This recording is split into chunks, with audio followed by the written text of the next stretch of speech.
আসসালামু আলাইকুম রহমতুল্লাহি ওবরকাতুহু। সম্মানিত দর্শক, ডক্টর মোহাম্মদ ইউনূসের পদত্যাগ নিয়ে যে একটা বিরূপ পরিবেশ এবং পরিস্থিতি তৈরি হয়েছিল, ঘটনার ২৪ ঘন্টা যেতে না যেতেই পুরো পরিস্থিতি এখন রিভার্স হয়ে গিয়েছে। যেটিকে আমরা নাটক বলেছিলাম, পুতুল নাচ বলেছিলাম, ঠিক সেটি এখন একটা রীতিমতো থ্রিলার এবং একটি অ্যাকশন মুভিতে পরিণত হয়ে গেছে। এবং সেটা কিভাবে একটু ব্যাখ্যা করলে বুঝতে পারবেন। এই যে ডক্টর মোহাম্মদ ইউনূস বললেন যে তিনি পদত্যাগ করতে পারেন। এই কথা বলার পরে রাতারাতি কিছু পরিবেশ পরিস্থিতি আমরা লক্ষ্য করলাম। অনেকের মুখোশ খুলে গেল। অনেক ব্যক্তি সামাজিক মাধ্যমে এসে আনন্দ প্রকাশ করলেন, উচ্ছ্বাস প্রকাশ করলেন। অনেকে নানা রকম কটূক্তি করলেন। এয়ারপোর্ট বন্ধ, ওখানে যাওয়া যাবে না, আটকাতে হবে, এটা নানা রকম কথাবার্তা। আবার অনেকে ডক্টর মোহাম্মদ ইউনূসের পক্ষ অবলম্বন করে তিনি বলার চেষ্টা করলেন অনেকে যে তাকে আমরা আরও অনেক দিন চাই, ৫ বছর চাই, ৬ বছর চাই। রাজনীতিবিদদেরকে দেখেছি, এক গ্রুপ খেয়েছে, আরেক গ্রুপ খাওয়ার জন্য ওঁত পেতে বসে আছে। তারা ইতিমধ্যেই খাচ্ছে, এটিকে আরও বেশি করে খাওয়ার জন্য ওঁত পেতে বসে আছে। এবং এরকম ঘটনা যখন ঘটছে ঠিক সেই সময়টাতে ১৩,০০০ না ১৪,০০০ কোটি টাকা শেয়ার মার্কেট থেকে উধাও হয়ে গেছে। এবং এটা নিঃসন্দেহে এনসিপির ছেলেরা এই কাজটি করেনি। শেয়ার মার্কেট থেকে এ যাবৎকালে এর আগে নাকি ৮০,০০০ কোটি টাকা গেছে, আবার গেল ১৩,০০০ না ১৫,০০০ কোটি টাকা। অলমোস্ট এই গত ৯ মাসে ১,০০,০০০ কোটি টাকা যে শেয়ার মার্কেট থেকে উধাও হয়ে গেল। এই ১,০০,০০০ কোটি টাকা মানে আওয়ামী লীগ ১৫ বছরে যদি ১,৫০,০০,০০ কোটি টাকা বা ১,২০,০০০ কোটি টাকা শেয়ার মার্কেট থেকে লুট করে থাকে বা লুট হয়ে থাকে আওয়ামী লীগের জমানাতে, আওয়ামী লীগের কুশীলবদের দ্বারা, ঠিক ৯ মাসে দেখা গেল যে প্রায় ১,০০,০০০ কোটি টাকা সেই আলাদিনের সেই মানে ৪০ মানে যে চোর আছে, আলাদিন এবং ৪০ চোর, সেই ৪০ চোরের সেই চুরির ঘটনাকেও রীতিমতো হার মানিয়েছে। যেভাবে একজন উপদেষ্টার এপিএস ৩৫০ কোটি টাকা অল্প কয়েকদিনে লুটপাট করেছে, তো সেই অল্প কয়েকদিন লুটপাট করতে গিয়ে সবাই চিন্তা করেছে যে যদি শেখ হাসিনা সেই পিয়নের মতো ১৫ বছর সময় পেত, তো প্রায় ৯,০০০ কোটি টাকা সে লুটপাট করত। তো একইভাবে গত ৯ মাসে শেয়ার মার্কেট থেকে যদি ১,০০,০০০ কোটি টাকা চলে যায়, তাহলে ১৫ বছরে কতদিন চলে যাবে? এখন এই যে টাকাগুলো চলে গেছে, এই টাকাগুলো ডক্টর মোহাম্মদ ইউনূস, তার যারা লোকজন রয়েছেন, কিংবা তার যে রাজনৈতিক দল এনসিপি, তারা এই শেয়ার মার্কেট লুটপাটের সাথে জড়িত নয়। এবং এই শেয়ার মার্কেট লুটপাটের সঙ্গে আওয়ামী লীগের লোকজন জড়িত নয়, এখন নেই, তারা কেউ নেই। জামাত তো শেয়ার মার্কেট এই সমস্ত কাজেই যায় না, তাহলে কারা এই কাজটি করলো? এবং এগুলো নিয়ে পত্রপত্রিকায় কিন্তু সিরিজ অব রিপোর্ট আসছে। এই গেল এক। ২ নম্বর হলো যে সেনাপ্রধান জনাব ওয়াকারুজ্জামান, তাকে নিয়ে যারা খুব বড় স্বপ্ন দেখেছিলেন, আওয়ামী লীগের লোক, জামাতের লোক নয়, বিএনপির লোক, অনেকে কিন্তু তাকে নিয়ে খুব বড় স্বপ্ন দেখেছিলেন।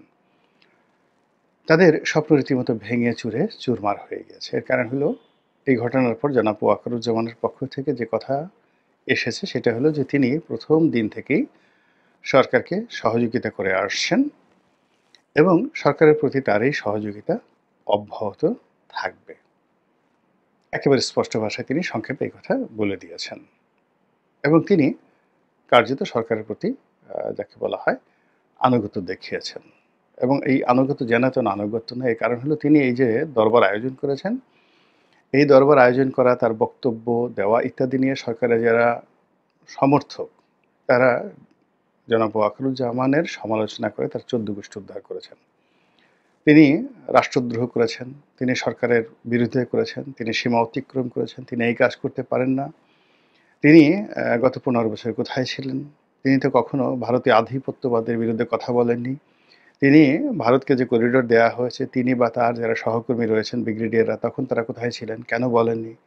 এখন আমেরিকার কথায় বা জাতিসংঘের কথায় যে মানবিক করিডোর দেওয়া হচ্ছে, এটা দেশের প্রয়োজনে, রোহিঙ্গাদের প্রয়োজনে, কৌশলগত কারণে দেওয়া দরকার এবং এখানে সিকিউরিটি লেভেল অর্থাৎ এখানে আমাদের জাতীয় নিরাপত্তার যে লেভেলটা রয়েছে এটা জনাব খলিলুর রহমান, ডক্টর মোহাম্মদ ইউনূস এবং সরকারের যারা কর্তা ব্যক্তি তারা আন্তর্জাতিক স্ট্যান্ডার্ড নিয়ে, অভিজ্ঞতা নিয়ে যেভাবে বোঝেন বাংলাদেশ সেনাবাহিনীতে এরকম কেউ নেই এই জিনিসটা বোঝার মতো, এইরকম একটা ন্যারেটিভ সরকারের পক্ষে যারা সমর্থক তারা কিন্তু তুলে ধরেছেন। এবং জানাতেন লোক নয়, বাংলাদেশের যে সকল খুব নামকরা অধ্যাপক রয়েছেন, সিকিউরিটি বিশেষজ্ঞ রয়েছেন, তারা বক্তব্য দিয়ে বলেছেন যে এখন সেনা প্রধান থেকে শুরু করে অন্যান্য যারা রয়েছেন তারা সিকিউরিটি পয়েন্ট অফ ভিউতে জনাব খলিলুর রহমানের যে এক্সপার্টিস রয়েছে সেক্ষেত্রে তার সমকক্ষ তো দূরের কথা, তার ছাত্র হওয়ার মতো যোগ্যতা তাদের নেই। অর্থাৎ এতে করে জনাব ওয়াকারুজ্জামানকে রীতিমতো চ্যালেঞ্জ জানানো হলো, রীতিমতো অপমান করা হলো, লাঞ্ছনা দেওয়া হলো এবং তাকে বলা হলো যে তোমার সাহায্য এবং সহযোগিতা যেটা নিয়ে তুমি গর্ব করো এবং তুমি মনে করো যে তুমি সাহায্য এবং সহযোগিতা উইথড্র করে নিয়ে গেলে এই সরকারের কোনো অস্তিত্ব থাকবে না, সেটাকে আমরা থোড়াই কেয়ার করি। এইভাবে দেশের ভেতরে এবং দেশের বাইরে একটা যাকে বলে বাক যুদ্ধ ক্যান্টনমেন্টের বিরুদ্ধে, ওয়াকারুজ্জামান সাহেবের বিরুদ্ধে গড়ে তোলা হলেও এবং তার প্রেক্ষিতে জনাব ওয়াকার এবং তার যারা লোকজন রয়েছেন কোনো প্রতিক্রিয়া না দেখিয়ে সিম্পলি বললেন যে তারা সরকারকে সমর্থন করেন, অতীতে যেভাবে করেছেন এখনও করেন এবং আগামীতে করবেন। গেল এই পার্ট। দ্বিতীয় যে বিষয়টি সেটি হলো যে সরকার সমর্থক পত্রপত্রিকাগুলো রয়েছে, বুদ্ধিজীবী রয়েছে এবং তাদেরকে আমরা সবাই জানি যে কোন কোন পত্রিকাগুলো কোন কোন ব্যক্তিগুলো যারা সমাজের একটা লেভেলে তারা অবস্থান করছেন এবং এখানে পরস্পর বিরোধী লোকজন তারা সবাই একসঙ্গে একই সুরে ডক্টর মোহাম্মদ ইউনূসকে সমর্থন জানালেন। যেমন ধরুন প্রথম আলোর মতিউর রহমান কিংবা ডেইলি স্টারের মাহফুজ আনাম, তার সঙ্গে আমার দেশের সম্পাদক মাহমুদুর রহমান, অর্থাৎ প্রথম আলোর মাহফুজ মতিউর রহমান আর মাহফুজ আনাম হলো ডেইলি স্টার, এই দুইটি পত্রিকা আর আমার দেশ এদের সম্পর্ক বিপরীত মেরু, দা কুমড়ার। আর ব্যক্তি হিসেবে মাহফুজ আনাম মতিউর রহমানের সঙ্গে মাহমুদুর রহমানের সম্পর্ক অহিনুকুল। আবার যদি ধরেন আপনি পিনাকি ভট্টাচার্য, সরকারের এই মুহূর্তে ডক্টর মোহাম্মদ ইউনূসের সবচেয়ে বড় বান্ধব, তো তার সঙ্গে প্রথম আলোর ডেইলি স্টারের যে সম্পর্ক সেটাও এরকম দাকুমার সম্পর্ক। কিন্তু এইবার এই যে ডক্টর মোহাম্মদ ইউনূস যখন বললেন যে আমি পদত্যাগ করতে পারি, এই কথা যখন ছড়িয়ে পড়লো তখন বিশাল এক আবেদন যাকে বলা হয় জানালেন মাহফুজ আনাম সাহেব যে ইউনূস ভাই আপনি যাবেন না, আপনি যেতে পারেন না। আর অন্যান্য যারা আছেন পিনাকি সাহেব থেকে শুরু করে অন্য যারা আছেন তারা তো তাদের স্বভাবসুলভ ভঙ্গি অনুযায়ী ওয়াকারুজ্জামান থেকে শুরু করে ভারত, দিল্লি এবং আওয়ামী লীগ, বিএনপি, সালাউদ্দিন সাহেব, মির্জা ফখরুল সাহেব থেকে শুরু করে এমনকি তারেক রহমান সাহেবের 14 গোষ্ঠী উদ্ধার করে এই কয়দিনে একেবারে সর্বনাশ করে দিয়েছেন। এরপরে যেটি হলো যে মাহমুদুর রহমান সাহেব, অর্থাৎ দিল্লি এবং স্টার বলতে যেটাকে বোঝা হয় ডেইলি স্টার, তারাও এখন ডক্টর মোহাম্মদ ইউনূসের পক্ষে দাঁড়িয়েছেন। আর অন্যদিকে মাহমুদুর রহমানের আমার দেশ, তিনি স্পষ্টতভাবেই কতগুলো কথা বলেছেন। তিনি গত কয়েকদিন ধরে সরকারের সমালোচনা করছিলেন, আমিও যেমন সরকারের সমালোচনা করি, তো তিনিও ঠিক সেইভাবে দেখলাম যে এই সরকারের যে ব্যর্থতাগুলো রয়েছে সেই ব্যর্থতা নিয়ে এই সরকার আসলে সামনে এগোতে পারবে না, বা এই সরকার যেভাবে একটার পর একটা ব্যর্থতা দেখেছে আইন শৃঙ্খলা রক্ষা করা অন্যান্য ক্ষেত্রে, সেক্ষেত্রে অন দ্য লং রানে এই সরকার ভালো কিছু করবে এইরকম যাকে বলা হয় কোনো সম্ভাবনা জনাব মাহমুদুর রহমান দেখছেন না, এইরকম একটা বক্তব্য সোশ্যাল মিডিয়াতে ভাইরাল হচ্ছিল। এর ফলে অনেকেই কিন্তু ধরে নিয়েছিল যে মাহমুদুর রহমান সাহেব হয়তো সরকারের সমালোচক হয়ে উঠেছেন। কিন্তু এই ঘটনার পর, অর্থাৎ যখন তিনি ঘোষণা দিলেন যে তিনি পদত্যাগ করতে পারেন বা করবেন, তখন মাহমুদুর রহমান সাহেব সরাসরি ডক্টর ইউনূসের পক্ষ অবলম্বন না করেও তিনি জেনারেল ওয়াকারুজ্জামানকে যে চ্যালেঞ্জ ছুড়ে দিলেন, তিনি এবং অধ্যাপক শহীদুজ্জামান, ঢাকা বিশ্ববিদ্যালয়ের নামকরা অধ্যাপক এবং যাকে বলা হয় মিলিটারি এক্সপার্ট, এবং তিনি শহীদ প্রেসিডেন্ট জিয়াউর রহমানের সামরিক উপদেষ্টাও ছিলেন, সিকিউরিটি এক্সপার্ট হিসেবে তিনি দায়িত্ব পালন করেছেন। তো যাই হোক, তো তারা সরাসরি সমালোচনা করলেন এবং মাহমুদুর রহমান সাহেবের যে সমালোচনা এটি ছিল ক্ষুরোধার। তিনি সরাসরি বললেন যে আপনারা এখন ডক্টর মোহাম্মদ ইউনূসকে সমালোচনা করছেন, করিডোর দেবেন না, বন্দর দেবেন না, ইত্যাদি ইত্যাদি অনেক কিছু। কিন্তু এই বন্দর তো ভারতকে দিয়ে দেওয়া হয়েছিল, ভারত এটা অনায়াসে তারা ব্যবহার করতো বন্দর। তারপরে ভারতকে করিডোর দেওয়া হয়েছিল এবং যেন করিডোর না, সেখানে ভারত এখান দিয়ে রেলপথ দিয়ে, তারপরে এখান দিয়ে রাস্তা দিয়ে, নৌপথ দিয়ে, তাদের সামরিক সরঞ্জামাদি, যুদ্ধ সরঞ্জামাদি তারা এই বাংলাদেশের ভূমি ব্যবহার করে তাদের অন্য জায়গাতে নিয়ে যেতে পারবে। তো তখন আপনারা কি করেছেন? তো এখন আমেরিকান অস্ত্র যদি করিডোর দিয়ে বাংলাদেশের ভিতর দিয়ে মায়ানমারে যায় তাতে সমস্যাটা কি? এইরকম যে ডাইরেক্ট যে চ্যালেঞ্জ, এইরকম চ্যালেঞ্জ বাংলাদেশে বসে একমাত্র মাহমুদুর রহমান সাহেবের পক্ষে দেওয়া সম্ভব এবং তিনি সেটা দিয়েছেন।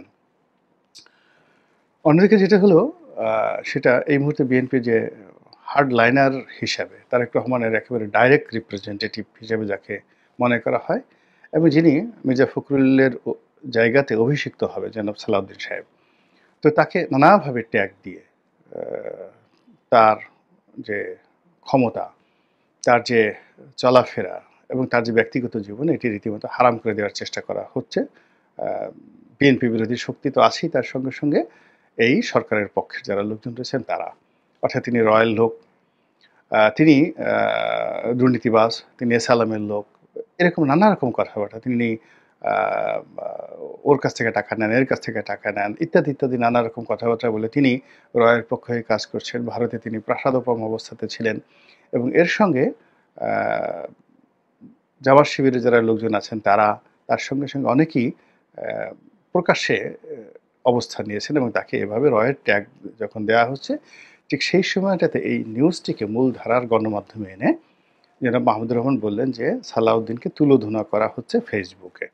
এটাও যেন সালাউদ্দিন এবং বিএনপির জন্য, রাজনীতির জন্য এই মুহূর্তে একটা রীতিমতো বোম ব্রাস্টিং। এবং অন্য যে নিউজটি মাহমুদুর রহমানের পত্রিকা করেছেন, আমি যখন এই শিরোনামটি দেই, আজকের এই যে শিরোনামটি দেই, এটা মূলত গতকালের আমি শিরোনামটা দিয়েছি। তো আমি যে সময়টাতে শিরোনামটা দেই, ঠিক সেই সময়টাতেই মাহমুদুর রহমান সাহেবের তার ঘণ্টাখানেক পরে আমি নিজে নিজে শিরোনামটা লিখে আই ওয়াজ ওয়েটিং যে আমি আজকে এটা রেকর্ডিং করব। কিন্তু আজকে এসে দেখলাম যে তার একটা যে নিউজ, আমার দেশে যে অনলাইন পোর্টাল রয়েছে সেই অনলাইন পোর্টালে তিনি স্পষ্টভাবে বলেছেন ডক্টর মোহাম্মদ ইউনূসের পক্ষে জাতিসংঘ আছে, তার পক্ষে ইইউ রয়েছে, ইউরোপিয়ান ইউনিয়ন রয়েছে, আমেরিকার একেবারে গ্রিন সিগন্যাল রয়েছে, কাজেই তাকে সরানো এত সহজ নয়। এবং এটা সত্য, এটাই আমিও নিজে যে জিনিসটা বলতে চাচ্ছি যে এর কারণ হলো যে ডক্টর মোহাম্মদ ইউনূসকে ইইউ ইতিপূর্বে, অর্থাৎ ইউরোপিয়ান ইউনিয়ন যেভাবে তার পক্ষে দাঁড়িয়েছে এবং যেভাবে তাকে একটা ব্ল্যাঙ্ক চেক দিয়েছে যে তিনি তার সংস্কার কার্যক্রম চালাতে পারেন অনির্ধারিত সময় পর্যন্ত, নির্বাচনে কোনো কথাবার্তা তারা বলেনি, তারা সংস্কার নিয়ে কথাবার্তা বলেছে। তো ইউর মতো একটা সংগঠন যেভাবে তার পক্ষে অবস্থান নিয়েছে, ইট ইজ আনপ্যারালাল। এরপর তার পক্ষে অবস্থান নিয়েছে জাতিসংঘ, এটা আমরা সবাই জানি, এবং এখানে খলিলুর রহমান বলেন, তার নিজের ব্যক্তিগত রিলেশন বলেন, আমেরিকান কানেকশন বলেন, জাতিসংঘ তার পক্ষে আছে। এবং সেই জায়গাটিতে নির্বাচন বা অন্য যে কোনো জায়গায় বিএনপির পক্ষে কথা বলার চেয়ে জাতিসংঘ এখন আকার ইঙ্গিতে যে কথাগুলো বলছে সেটা আলটিমেটলি আওয়ামী লীগের পক্ষে চলে যাচ্ছে। অন্যদিকে মার্কিন যুক্তরাষ্ট্র একেবারে যাকে বলা হয় অলৌকিকভাবে হোক বা কাকতালীয়ভাবে হোক যে কাণ্ডটি করেছে, সেটা হলো তারা যে নিয়মিত প্রেস ব্রিফিং করে, সেই প্রেস ব্রিফিংয়ে যখন বাংলাদেশের পরিবেশ পরিস্থিতি নিয়ে একজন সাংবাদিক জিজ্ঞাসা করেছে, সেখানে যারা মুখপাত্র ছিলেন, যিনি ছিলেন, তো তিনি বেশ বিরক্ত হয়েছেন এবং বিরক্ত হয়ে তিনি সেই সকল কথা বলেছেন যে সকল কথা আওয়ামী লীগের জমানায় বলা হতো যে বাংলাদেশের জনগণ যা চাইবে তাই হবে। এখন জনগণ কি চাইবে? এখানে দেখেন ডক্টর মোহাম্মদ ইউনূস কিন্তু বলছেন যে তিনি এখানে আছেন জনগণের চাহিদা মতো বা জনগণের পছন্দে, তিনি এখানে আছেন জনগণের কথা মতো, জনগণ না চাইলে তিনি চলে যাবেন। তারপর তিনি এবং তার উপদেষ্টা মণ্ডলী এই গত কয়েকদিন যাবত যেটা বলার চেষ্টা করছেন সেটি হলো, যদি দায়িত্ব পালনে তিনি বাধাগ্রস্ত হন, সেখানে বিএনপিকে ইন্ডিকেট করেছেন, সেনাবাহিনীকে ইন্ডিকেট করেছেন। সেক্ষেত্রে এই গত কয়েক মাসে যা কিছু হয়েছে সবকিছু তিনি জনগণের কাছে প্রকাশ করে দিয়ে তারপর জনগণের ইচ্ছা বা অভিপ্রায় অনুযায়ী তিনি চলে যাবেন। দেখেন কথার প্যাচগুলো দেখেন। তিনি চলে যাবেন বলেননি। তিনি বলেছে এই কথাগুলো আগে জনগণের কাছে বলবে। তারপরে জনগণ যদি তার সপক্ষে রাস্তায় নেমে আসে, সবাই যদি বলে ইনুস ভাই জিন্দাবাদ, ইনুস ভাই থেকে যান, তাহলে তিনি আর যাবেন না। আর যদি জনগণ রাস্তায় না নামে তখন তিনি হয়তো চলে যাবেন। এভাবে তিনি একটা প্যাচ লাগিয়ে দিয়েছেন।